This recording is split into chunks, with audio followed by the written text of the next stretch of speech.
കരുതുന്ന സഹചരെല്ലാരും പ്രിയലേശമില്ലാതെയാകും.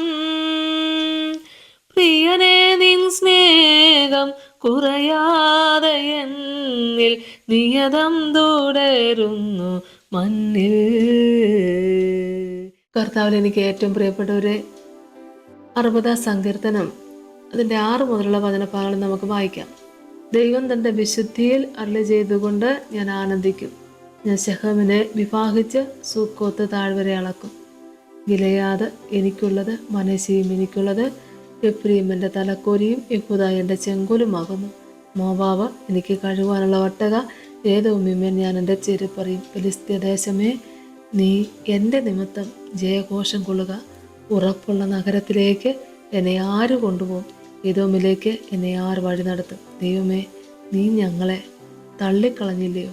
ദൈവമേ, നീ ഞങ്ങളുടെ സൈന്യങ്ങളോടുകൂടെ പുറപ്പെടുന്നതുമില്ല. വൈരികളുടെ നേരെ ഞങ്ങൾക്ക് സഹായം ചെയ്യണമേ. മനുഷ്യൻ്റെ സഹായം വ്യർത്ഥമല്ലോ. ദൈവത്താൽ നാം വീര്യം പ്രവർത്തിക്കും. അവൻ തന്നെ നമ്മുടെ വൈരികളെ മെതിച്ചു കളയും. സ്തോത്രം. ഏറെ സങ്കടകരമായ കാര്യങ്ങളൊക്കെയാണ് ഇതിൽ പറയുന്നത്. അതാണ് ദൈവമക്കളെ വചനം കൽപ്പിക്കുന്നത്. ദൈവം തൻ്റെ വിശുദ്ധിയിൽ അരുളി ചെയ്തതുകൊണ്ട് ഞാൻ ആനന്ദിക്കും. ഞാൻ ശെഖേമിനെ വിഭാഗിച്ച് സുക്കോത്ത് താഴ്വരെ അളക്കും. ഗിലെയാദ് എനിക്കുള്ളത്, മനശ്ശെയും എനിക്കുള്ളത്. എഫ്രയീം എൻ്റെ തലക്കോരിയും യെഹൂദ എൻ്റെ ചെങ്കോലുമാകുന്നു. മോവാബ് എനിക്ക് കഴുകുവാനുള്ള ഒട്ടക, ഏദോമിന്മേൽ ഞാൻ എൻ്റെ ചെരുപ്പറിയും. ഇത്രയും പറഞ്ഞിട്ട്, ഫെലിസ്ത്യ ദേശമേ, നീ എൻ്റെ നിമിത്തം ജയഘോഷം കൊള്ളുക. ജയഘോഷം കൊള്ളുക എന്നാണ് അവർ പറയുന്നത്. ഉറപ്പുള്ള നഗരത്തിലേക്ക് എന്നെ ആര് കൊണ്ടുപോകും? ഏദോമിലേക്ക് എന്നെ ആര് വഴി നടത്തും? ഒരു ചോദ്യമാണ്. ദൈവമക്കളിൽ നാം 10-ാം വാക്യം പറഞ്ഞു, ദൈവമേ, നീ ഞങ്ങളെ തള്ളിക്കളഞ്ഞില്ലയോ? ദൈവമേ, നീ ഞങ്ങളുടെ സൈന്യങ്ങളോട് കൂടെ പുറപ്പെടുന്നതുമില്ല എന്നാണ് വചനം പറയുന്നത്. വൈരിയുടെ നേരെ ഞങ്ങൾക്ക് സഹായം ചെയ്യണമേ. മനുഷ്യൻ്റെ സഹായം വ്യർത്ഥമല്ലോ എന്നും പറയുന്നു. ഒരു സങ്കടത്തിലും വേദനയിലും ചിലപ്പോൾ ഇങ്ങനെയുള്ള വാക്കുകൾ പറഞ്ഞു പോകും. ദൈവമേ, നീ ഞങ്ങളെ തള്ളിക്കളഞ്ഞില്ലയോ? ദൈവമേ, നീ ഞങ്ങളുടെ സൈന്യങ്ങളോടുകൂടെ പുറപ്പെടുന്നതുമില്ല. ആ ദൈവ കരുതൽ കൂടെ കാണാത്ത ഒരു നിമിഷത്തെക്കുറിച്ചാണ് അവിടെ പറയുന്നത്.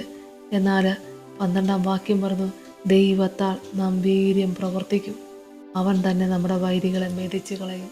ഇത്ര സങ്കടകരമായ കാര്യങ്ങളൊക്കെ പറഞ്ഞുവെങ്കിലും മനസ്സിനെ ബലപ്പെടുത്തുന്ന ഉന്മേഷത്തോടെ, ഉത്സാഹത്തോടെ ഒരു വചനം ഇവിടെ പറയുകയാണ്, ദൈവത്താൽ നാം വീര്യം പ്രവർത്തിക്കും. അവൻ തന്നെ നമ്മുടെ വൈരികളെ മെതിച്ചു കളയും. ഹല്ലേലൂയ. നമുക്ക് പ്രാർത്ഥിക്കാം.